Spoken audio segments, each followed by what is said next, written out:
निश्चित तौर से अद्भुत क्षण, अविस्मरणीय क्षण, ऐतिहासिक क्षण, आह्लादकारी क्षण जब प्रधानमंत्री नरेंद्र मोदी तीर्थराज प्रयागराज पहुंचे हैं और अब अभिमुख हैं संगम की ओर, जहां दुनिया का सबसे बड़ा मानव समागम हुआ है, जो दुनिया का सबसे बड़ा जीवंत आश्चर्य है, जो सनातन का हमारा शाश्वत गर्व है, जो सनातन का हमारा महापर्व है, जो हमारा महाकुंभ है। 13 जनवरी से प्रारंभ महाकुंभ में अब तक करीब 39 करोड़ श्रद्धालु पवित्र स्नान कर चुके हैं और आज प्रधानमंत्री नरेंद्र मोदी पहुंचे हैं प्रयागराज त्रिवेणी में पूर्ण स्नान करने के लिए और उसके साथ हैं उत्तर प्रदेश के मुख्यमंत्री योगी आदित्यनाथ और साथ ही साथ सीधी तस्वीरें आप देख रहे हैं दूरदर्शन न्यूज और दूरदर्शन के संबद्ध चैनलों पर। ये नयनाभिराम दृश्य और ये विहंगम दृश्य पूरी दुनिया को सम्मोहित कर देने के लिए पर्याप्त है, मोहित कर देने के लिए पर्याप्त है, ये आकर्षित करता है और यही कारण है कि यही आकर्षण, प्रयागराज का आकर्षण पूरी दुनिया के गुरुत्वाकर्षण का केंद्र बन चुका है और हर कोई यहाँ खिंचा चला रहा है और इसी क्रम में आज प्रधानमंत्री नरेंद्र मोदी पहुंचे हैं। इससे पहले जब 13 जनवरी हर हर महादेव मित्र आज हम कुंभ के बारे में बातचीत कर रहे हैं। कुंभ मेला वैसे तो यह आज से नहीं, यह करोड़ों वर्ष से लग रहा है, करोड़ों वर्ष से, लाख वर्ष नहीं, हजार वर्ष नहीं, क्योंकि सनातनी कुएं का मेढक नहीं है और वो गीदड़ भी नहीं है जो सावन में गीदड़ पैदा हुआ और भादव में आ गया एक बार, तो कहा कि ऐसा बार तो हम कभी देखते नहीं किए थे। तो सनातनी कितना बार देखा है ये कहना कठिन है, अनगिनत है, क्योंकि हमारा जो सृष्टि है, हमारा जो धर्म है, हमारा जो संस्कृति है, यह अनंत काल से चला आ रहा है और अनंत काल तक चलता ही रहेगा। इसमें कभी उतार चढ़ाव आते हैं, वह भी हमारे ही प्रभु की लीला है जो हमें दिखाने के लिए, हमें सिखाने के लिए, हमें कुछ कुछ दिखाते हैं, हमें जांचने के लिए, हमें परखने के लिए कुछ कुछ इधर उधर कर देते हैं, जो हम लोग भटक करके इधर उधर हो जाते हैं। लेकिन सनातन तो सनातन है, करोड़ों वर्ष से यह परंपरा चली आ रही है और चलती ही रहेगी। लेकिन पिछले कुछ हजार वर्ष के, 1500 वर्ष के दरमियान में जब बाहर से कुछ आतताइयों ने हिंदुस्तान पर आक्रमण किया, तो सनातनी चूँकि शांत होते हैं, चूँकि वो जानते हैं, वो यहाँ सनातन में तो भूत भविष्य वर्तमान तीनों कालों का व्याख्या, ये थोड़े कि वर्तमान काल में का ही केवल है व्याख्या उसका, वो तो भूत भविष्य वर्तमान को जानने वाले सनातनी होते हैं। उसके समय का, काल का और क्या हमारे पास ज्ञान है सनातनी के पास। तो इसलिए वो यदि कोई इधर उधर करता है तो कहता भाई तुम भी देख लो क्या है, हम लोग पकड़ परख लो। तो उसी परखने में, देखने सुनने में हमारा 1500 वर्ष जो है, 1000 वर्ष लगभग जो है सो हिंदुस्तान पर काला जादू का एक तरह का साया रहा, जिसके कारण हमारे कई तरह के धार्मिक संस्थाएं लुप्त हो गई, कई बड़ी बड़ी मंदिर को लुप्त कर दिया गया और भी कई तरह के उपद्रव करके हमारे हिंदू भाइयों को जो है सो विधर्मियों ने अपने धर्म में परिवर्तित कर लिया। तो सनातन से च्युत होने के बाद मनुष्य का पतन हो जाता है, वह फिर यहाँ आ ही नहीं सकता है, जिसके कारण वो लोग हमसे विमुख हो गए हैं और विमुख होने के पश्चात बहुत पश्चाताप कर रहे हैं। जिन्हें होश आ जाता है वो पश्चाताप करके लौट भी रहे हैं, लेकिन जो नहीं कर पाते हैं पश्चाताप या जिन्हें वो समझ में नहीं आती है, वो गीदड़ की तरह की ऐसा बाढ़ कभी नहीं देखा है, अल्पज्ञता के कारण वो सनातन का तिरस्कार करते हैं। तो उनके लिए यह वीडियो, यह कुंभ जो है सो बहुत ही बड़ा संदेश है। यह कुंभ जिसमें कि अभी तक लगभग 50-51 करोड़ तक लोग आकर के एक जगह पर एक साथ डुबकी लगाए और लगा रहे हैं, और ऐसी सुदृढ़ व्यवस्था, ऐसी व्यवस्था विश्व का अद्वितीय है।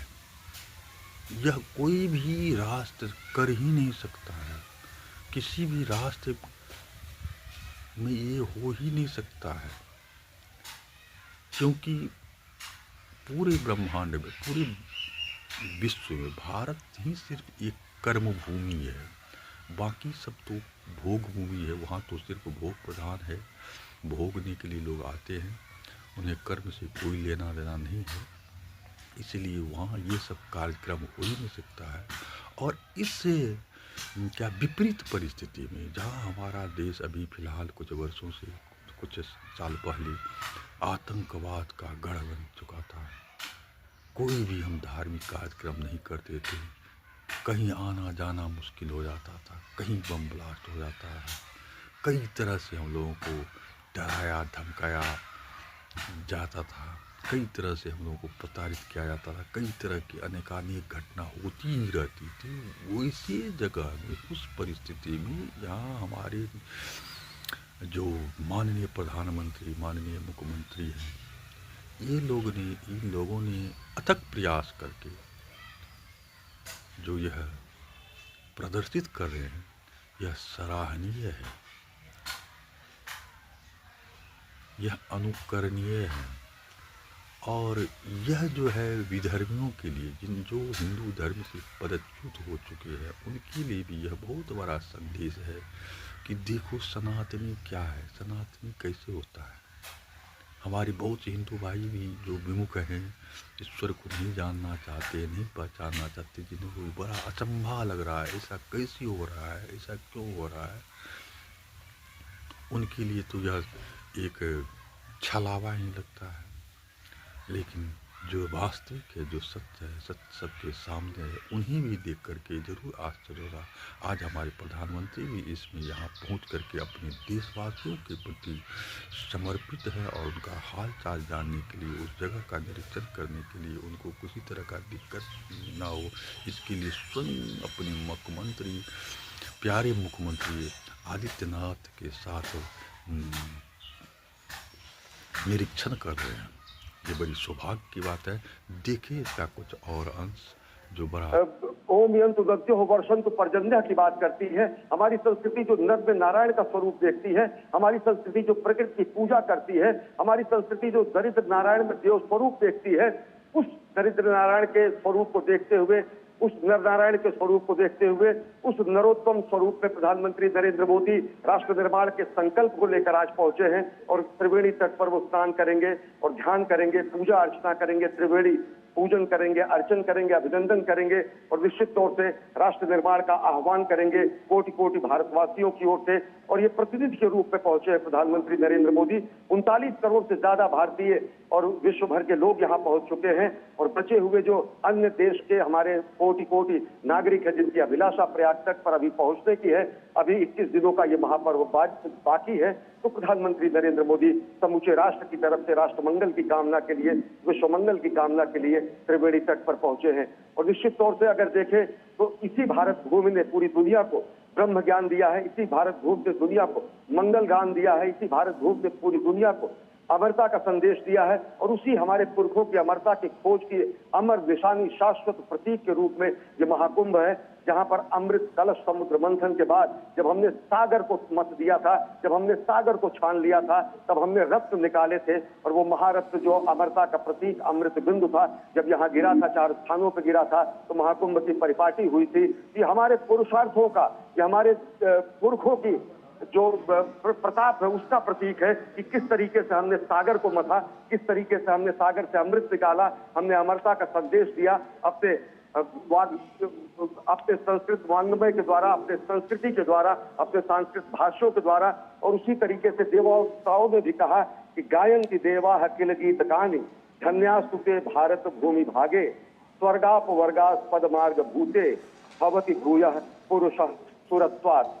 स्वर्ग में देवगण भी यही निरंतर गान करते हैं कि जिसने भारतवर्ष में जन्म लिया है वो पुरुष हम देवताओं से भी ज्यादा बड़भागी है, सौभाग्यशाली है, क्योंकि उसे भारत की इस देवधरा पर, धर्मधरा पर किसी भी व्यक्ति द्वारा जो ज्ञानी होगा वो बता सकता है कि अन्य अन्य ग्रहों की स्थितियां क्या है। तो जब पश्चिमी देश जो कि हमें धर्मनिरपेक्षता बताते हैं, पश्चिमी देश जो हमें साम्या बताते हैं, इक्विटी और जस्टिस की बात करते हैं, पश्चिमी देश जो हमें फ्रेटर्निटी की बात बताते हैं, उन्हें आकर यहाँ पर साक्षात्कार अनुभव होता है कि किस तरीके से साम्य, न्याय, भारतीयता, बंधुत्व, समवाय, संवेद स्वरूप में यहाँ आकर एकाकार हो जाती है। महाकुंभ के रूप में, प्रयागराज के संगम के रूप में, भारतवर्ष के रूप में, जहाँ पर सभी धाराएं आकर मिलती हैं, सभी को हमने अपने हृदय स्थल में संभाला और सभी को हमने वो स्थान दिया, सबको हमने समादर दिया। और उसी समादर का ये महापर्व है महाकुंभ, जहाँ पर प्रधानमंत्री नरेंद्र मोदी ने आज प्रधानमंत्री नरेंद्र मोदी का शुभागमन हुआ है और वो अभिमुख है संगम तट की ओर और स्नान करेंगे। पुण्य स्नान करने के बाद राष्ट्रमंगल, राष्ट्र निर्माण की कामना करेंगे। मित्र, इसमें देखिए जो किसी को कि छोटा पक्षी बड़ा भी नहीं समझता, जो किसी जाति को नहीं समझता, आनंदित हो रहा है, सबको एक वो समान भी मानता है। रोमांचित और हो रहा साथ ही है। साथ एक समान के तौर पर हम ये भी देख रहे हैं अश्विनी कि विदेशों से भी जो नागरिक है वो इस समय आस्था की डुबकी, उन्होंने कई विदेशी नागरिक आए, कई देशों से आए जिन्होंने आस्था की डुबकी लगाई, कई राजनीतिक भी आए जिन्होंने आस्था की डुबकी लगाई है। और जिन्होंने भी आस्था की डुबकी लगाई है उनके पास डुबकी लगाकर बाहर आते हैं अश्विनी, तो उनके पास शब्द नहीं होते, बेहद ही अभिभूत है वो इस समय। और बड़ा पवित्र है। गंगा की अनुभूति करते हैं और एक व्यवस्था को भी देखते हैं। स्नान का मतलब क्या होता है? निश्चित तौर से पूरी 70 से ज्यादा देशों के आज हम एक किस्सा आपको सुनाते हैं, शिव पार्वती का किस्सा। देश का बड़ा बढ़िया चीज है, इस समय सुनना चाहिए। और कई देशों की आबादी से पार्वती ने देखा कि किसी विशेष इसी कुंभ में जो है सो लोग खूब नहा रहे हैं, तो पार्वती जी ने भोलेनाथ से कहा कि प्रभु सबके सब स्नान कर रहे हैं, गंगा स्नान, ये सब के सब तो निष्पाप हो जाएंगे। ऐसा तो हमारा वेद कहता है कि गंगा स्नान करने मात्र से लोग पवित्र हो जाता है, निष्पाप हो जाता है। तो क्या ये वास्तविक में हो ही जाएगा? तो भोलेनाथ ने कहा कि देखो, ये बात सच है, सर्वथा सच है कि गंगा स्नान करने मात्र से मनुष्य निष्पाप हो जाता है, बड़ी बड़ी अपराध से मुक्त हो जाता है, बड़े बड़े महापातक का विनाश करने वाला है यह गंगा स्नान। उसमें भी इस विशेष पर्व पर तो उसका कारण ही क्या है। लेकिन ये इनका लाभ उन्हीं को मिलता है जिनको, जो विश्वासी हो। चलो इसका परीक्षा लेते हैं, कितने लोग विश्वासी हैं, कितने लोगों को ऐसा विश्वास होता है कि हम निष्पाप हो गए। चलो तब पता चलेगा। भीड़ तो है, ये तो है। और चलिए अब बात कर लेते हैं महाकुंभ की। महाकुंभ के 35वें दिन भी भारी भीड़ उमड़ी है। अब तक 52 करोड़ से अधिक श्रद्धालु पवित्र डुबकी लगा चुके हैं और महाकुंभ हर दिन एक नया रिकॉर्ड कायम कर रहा है। वहीं कुंभ पर सियासत भी लगातार जारी है। देखिए रिपोर्ट। एक तो बहुत से लोग निकालते हैं और कुछ लोग आज महाकुंभ का 35वां दिन है। 13 जनवरी से अब तक 52 करोड़ श्रद्धालुओं ने संगम में डुबकी लगाई। इतिहास में ये सबसे बड़ा आयोजन रिकॉर्ड किया गया। 26 फरवरी को महाशिवरात्रि के साथ महाकुंभ का समापन होगा। महाकुंभ में रविवार की छुट्टी होने के चलते जबरदस्त भीड़ है। मेले के अब 10 दिन बचे हैं। ऐसे में परिवार के साथ बड़ी संख्या में लोग पहुँचे। मिनट में खोई 15 मिनट मिल गई, 5 मिनट में खोई 15 मिनट में मिल गई। ये व्यवस्था है योगी जी की ये टॉप की व्यवस्था है। मैंने 5 मिनट व्यवस्था जबरदस्त है। भैया काफी जो दुखी लग रहे हैं, भैया खुश हुए गए। व्यवस्था जबरदस्त है और ये सनातन का ये जो है ना तेज है सब, ये सनातन धर्म का तेज है सब। ये योगी जैसे लोगों को देश का प्रधानमंत्री बनना चाहिए, तभी हमारे देश का कल्याण है। योगी और मोदी जी देश को आगे ले जाएंगे, बस सही। शनिवार के दिन भी कुंभ में स्नान के लिए भारी भीड़ पहुंची थी।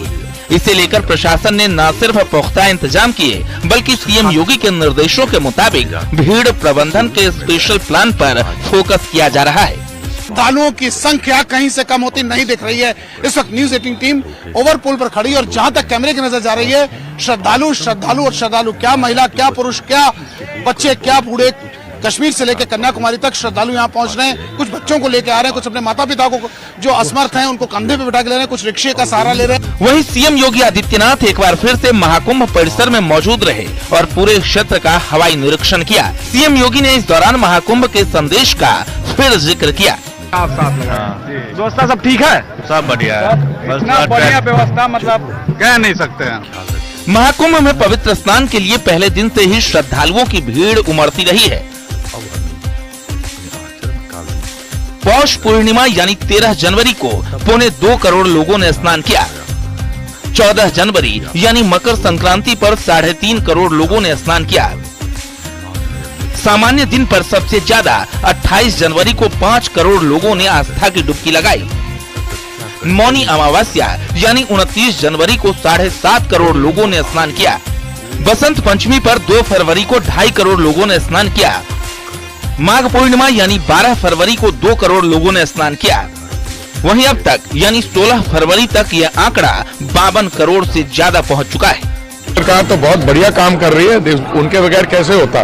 माननीय प्रधानमंत्री जी है और एक योगी जी है, डबल इंजन की सरकार है, तभी तो इतना ग्रैंड स्केल पे सब हो रहा है। बिल्कुल, जिस तरीके से स्थानीय प्रशासन के द्वारा और जिस तरीके से मुख्यमंत्री जी ने स्वयं सारे इंतजाम का उन्होंने मॉनिटरिंग करने का काम किया, मैं मानता हूं जब आप इतनी बड़ी व्यवस्था करते हैं ये आसान काम नहीं है, पर उसके बावजूद भी मुझे लगता है बहुत बेहतर प्रबंध रहा। भारत की आध्यात्मिक आस्था का प्रतीक है।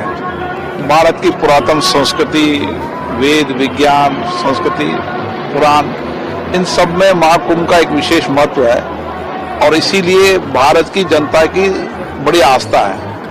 और हम समभाव, समरसता का भाव, न किसी जाति धर्म विशेष नहीं, सबको एक साथ मिलकर आध्यात्मिक इस ऊर्जा से नई सामर्थ्य है, नई शक्ति है, लोगों के मन में आंतरिक ऊर्जा से नई चेतना है।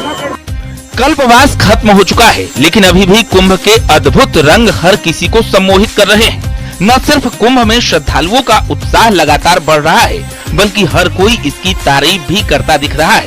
इतना आनंद, इतनी दिव्यता, इतनी सुंदर व्यवस्था, ऐसी शांति, ऐसा निर्मल जैसा जल, और गाकर आपने सही कहा, हमारे यहाँ कहते हैं अरे तेरे बाग गंगा ऊपरी बाग जमुना, अरे बिचवा में सुरसती के धार, तब संगम बना। ये महाकुंभ का जो कोई क्षण है वो हर एक को, हिंदू को यहाँ आके अनुभव करना चाहिए।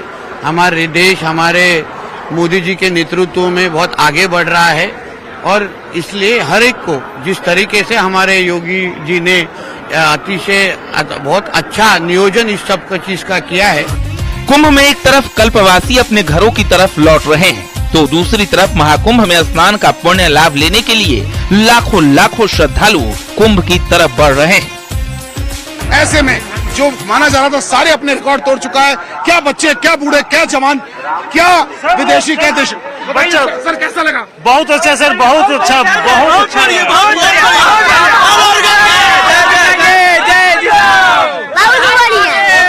क्या बढ़िया लगा? मजा आ गया। बिहार से है, बिहार से हारा जिला।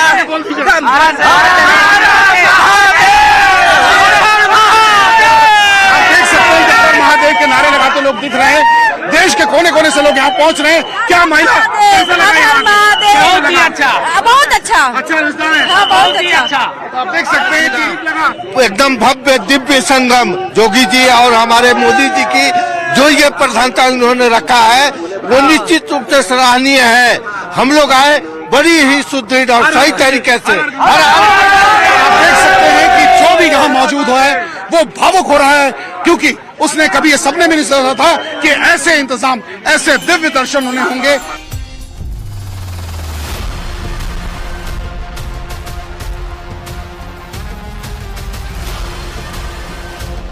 प्रयागराज में सीएम योगी ने महाकुंभ को लेकर बड़ा बयान दिया। उन्होंने कहा कि महाकुंभ से संदेश एकता से अखंड रहेगा देश। सीएम योगी ने कहा कि हमें सनातनी होने पर गर्व होना चाहिए। हिंदू होने का मतलब सुरक्षा की गारंटी देना है। देश सुरक्षित है तो हम सुरक्षित हैं। कि महाकुंभ का संदेश या महाकुंभ से संदेश एकता से ही अखंड रहेगा ये देश, एकता से ही अखंड रहेगा ये देश। महाकुंभ का संदेश एकता, हम सबकी एकता इस देश की अखंडता का आधार है और भारत अखंड है, सुरक्षित है तो हम भी इसमें सुरक्षित है, तो हम भी इसमें सुरक्षित हैं। हमारे धर्मस्थल सुरक्षित रह जाते हैं, हमारे पर्व और त्योहारों की परंपरा सुरक्षित रह जाती है, हमारे मठ और मंदिर, हमारा धर्म सुरक्षित हो जाता है। बेटियां हमारी बहनें सुरक्षित हो